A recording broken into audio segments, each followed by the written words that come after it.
So here we're looking at the definition of the documentation, for functions. So there are some conventions about what should be contained in that documentation, how that documentation should be formatted.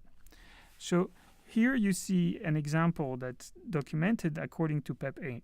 So the first line should always be a short, concise summary of what the function does. The second line and later ones can be longer. And the third line should be longer because the second line should be blank.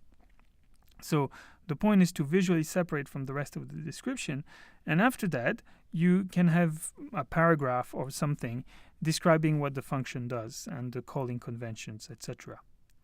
So here, I'm not sure I've explained this before, but pass means I don't want to bother putting a body to this function, because in this case, we just want to show an example of the documentation.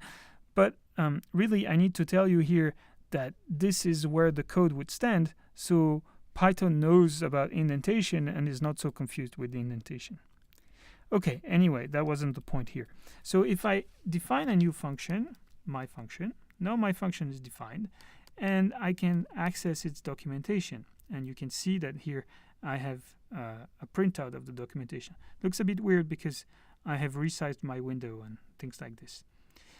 Okay, but you can also access documentation for existing functions that you have in your Python already defined. So for instance, pow or range or even bool and so on.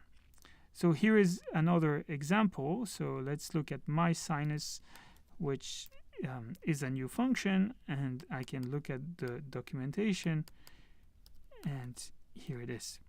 And I can also even access the documentation interactively with help. And you see that help for my sinus is presented here.